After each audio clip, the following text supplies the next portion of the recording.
Olá! Que excelente ter a companhia de cada um de vocês por aqui para mais uma análise visual em nosso espaço. Preparem-se para explorar uma das histórias mais antigas, complexas e, sem dúvida, mais poderosas de toda a humanidade. O livro de Êxodo não é só um relato histórico que ficou preso lá no passado. Na verdade, a gente pode olhar para ele como uma autêntica aula magna sobre liderança, sobre resiliência e, acima de tudo, sobre transformação humana. Quando observamos atentamente essa travessia formidável, fica muito claro como extrair lições que não envelhecem. Lições preciosas sobre como deixar a estagnação para trás, vencer o medo e, claro, abraçar um propósito muito maior para a vida. Tudo isso usando os fatos narrados nesta obra milenar como um espelho perfeito para os nossos desafios do dia a dia. E para guiar a nossa conversa, a agenda estruturada de hoje passa pelos seguintes pontos. Primeiro, o chamado para liderar. Segundo, a superação de obstáculos e limites. Terceiro, a transição no deserto. Quarto, a ética e regras fundamentais. Quinto, o foco contra as distrações. E, por fim, construindo com um propósito. Vamos então ao nosso primeiro ponto, o chamado para liderar, vencendo a insegurança. Logo lá no capítulo 3 de Êxodo, a gente esbarra com essa cena fortíssima de Moisés diante da sarça ardente. Sabe aquele arbusto em chamas que misteriosamente não se consome? Pois é, essa imagem é uma metáfora incrível para aquele exato momento em que a vida exige da gente uma ruptura total com a nossa zona de conforto. Seja ao receber uma promoção inesperada, ao decidir mudar de carreira, ou até mesmo ao assumir uma responsabilidade familiar gigante, o chamado à liderança costuma aparecer assim, meio de surpresa. E qual é a reação mais imediata diante de um desafio de proporções colossais? É a dúvida, é o medo. A pergunta que não quer calar, tirada diretamente do versículo 11, é bem essa. Quem sou eu para ir a Faraó? Isso aí é a clássica e tão falada síndrome do impostor. Aquele sentimento supernatural de incapacidade e de hesitação que bate quando o desafio parece infinitamente maior que a nossa própria força. Qualquer pessoa que já iniciou um projeto ambicioso já pensou ou até soltou exatamente essa frase, não é mesmo? Mas olha só como a resposta divina muda completamente toda a dinâmica. Ainda no capítulo 3, a resposta é categórica e super direta. Eu sou o que sou. Essa afirmação simplesmente estabelece um senso inabalável e absoluto de identidade. A lição prática e central aqui é fantástica. A verdadeira liderança não começa com táticas de gestão de equipes, nem com técnicas de oratória maravilhosas. Ela começa com autoconfiança, com clareza sobre os próprios princípios e origens. Porque, convenhamos, sem uma identidade muito forte, fica praticamente impossível liderar outras pessoas, enfrentar crises de peito aberto ou manter a firmeza durante as inevitáveis provações que com certeza vão aparecer no caminho. O que nos leva à nossa sessão 2, superando obstáculos e limites, enfrentando a resistência. A partir do instante em que a decisão de avançar é tomada, as forças contrárias não demoram nem um segundo para aparecer. Na narrativa, essa resistência implacável é personificada pelo faraó e por aquele ambiente altamente opressivo do Egito. O faraó, nesse caso, funciona como um símbolo. Ele representa todo o sistema tóxico, aquele chefe excessivamente autoritário, um hábito destrutivo nosso ou qualquer cenário de estagnação que luta violentamente para manter a gente ali, preso. A jornada inteira dessa evolução possui marcos muito bem definidos. O ponto de partida é o Egito, que é a opressão pura, e os ciclos de exaustão. Para sair de lá, é exigido um salto de coragem gigantesco, que é a histórica travessia do Mar Vermelho, ilustrando o rompimento definitivo com o passado. Mas atenção, só escapar não é o bastante. Existe a necessidade vital de estabelecer uma nova estrutura, que é exatamente a etapa vivenciada ao pé do Monte Sinai. Por último, o destino final não é ficar vagando sem rumo, mas sim a edificação do tabernáculo, que significa a execução metódica de uma nova realidade. Certo, mas como a gente transforma essa teoria milenar em ações no nosso dia a dia?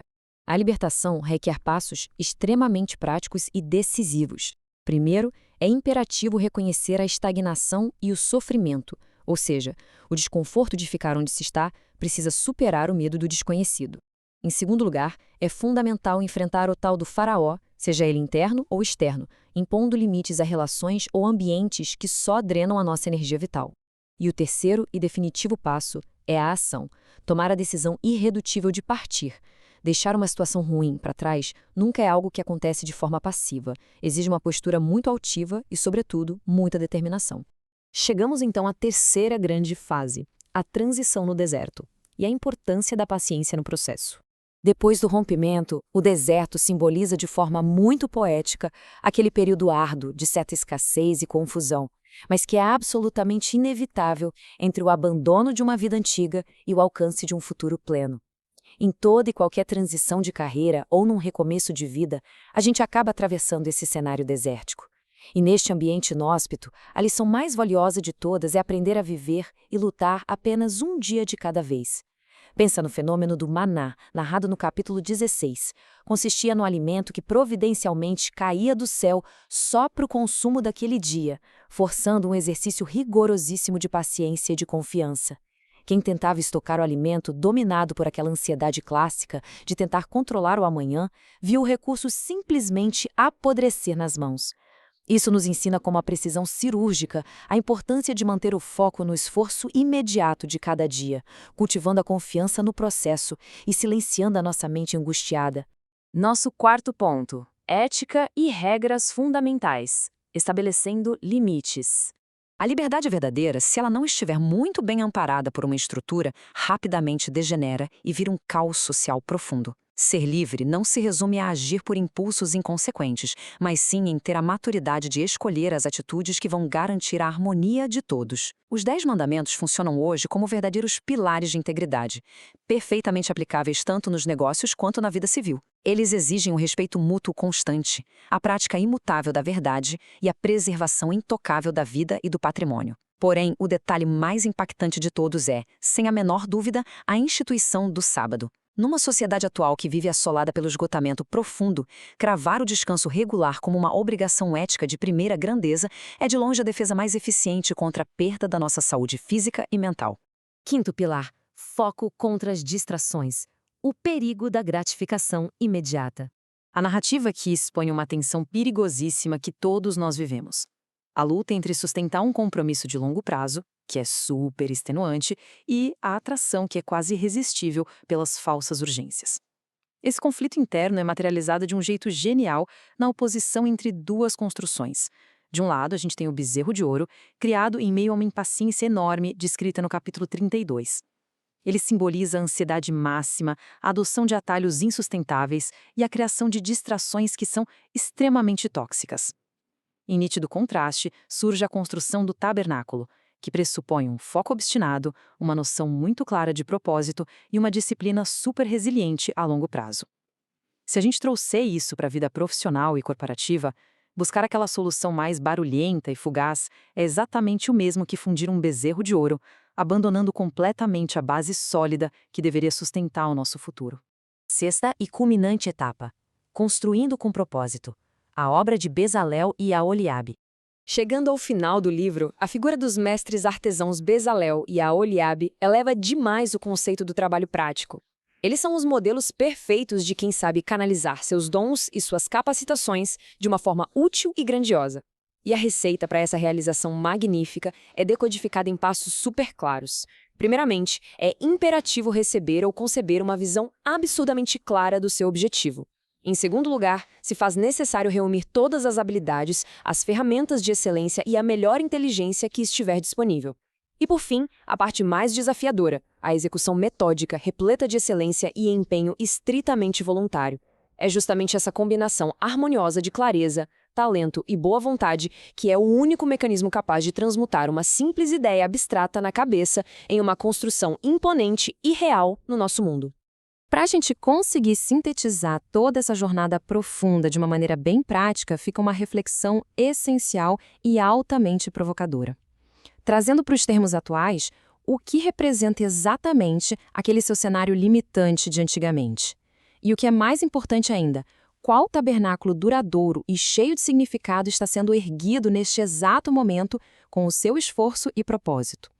Fazer essa autoavaliação sincera sobre o nosso progresso, saindo daquele espaço de opressão do passado, rumo às conquistas estruturadas do futuro, é a aplicação prática e mais imediata que essa literatura espetacular oferece para a nossa evolução humana.